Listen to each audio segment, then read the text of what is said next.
हालांकि मैं नहीं मानता हूं कि ये दो ही विकल्प है, तीसरा भी विकल्प है और मैं तीसरे विकल्प की चर्चा करूंगा। लेकिन अगर दो ही विकल्प हों तो मैं कहूंगा ये बेहतर है कि पश्चिम का अंधानुकरण करो, अगर अंधानुकरण ही करने की जिद किए बैठे हो। ये मैं नहीं सुझा रहा हूं कि अंधानुकरण करो, मैं तो ये कह रहा हूं कि अंधानुकरण ही करना हो तो मनु महाराज की बजाय आइंस्टीन का अंधानुकरण करना बेहतर है। मैं तो ये कह रहा हूं कि अगर अंधानुकरण ही करना हो तो कोक शास्त्र की बजाय सिगमंड फ्रायड का अंधानुकरण बेहतर। मैं तो ये कह रहा हूं अंधानुकरण ही करना हो तो बैलगाड़ी के पीछे चलने की बजाय हवाई जहाज में सवार होना बेहतर।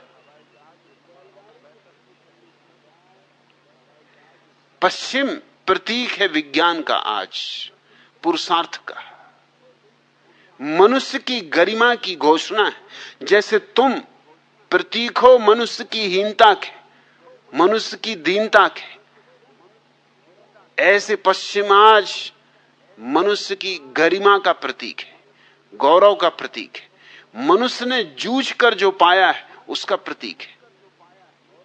लेकिन यही दो विकल्प नहीं है, इसलिए मेरी बात को गलत मत समझना। मैं नहीं कह रहा हूं कि पश्चिम का अंधानुकरण करो, मैं तो कह रहा हूं अंधानुकरण करो ही मत। और अब पूर्व पश्चिम का भेद मिटाना है, मेरी तो चेष्टा उस दिशा में, पूर्व पश्चिम का भेद मिटाना है। ये सारी दुनिया एक है, इसलिए जहां जो सुंदर है उसको चुनो। जब तुम एक सुंदर बगिया बनाते हो तो तुम सुंदर से सुंदर फूल चुनते हो। सारी दुनिया से फूल चुनो, जो फूल जहां सर्वाधिक सुंदर हो वहां से चुनो। ये सारी दुनिया हमारी, ये भेदभाव क्या, ये पूरब और पश्चिम क्या।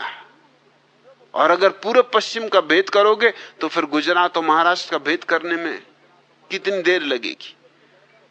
महाराष्ट्र कहेगा क्यों हम गुजराती संस्कृति का अनुकरण करें, ये गरबा नृत्य नहीं चलेगा, हम तो तमाशा करेंगे। कि हम क्यों बंगालियों का अनुकरण करें,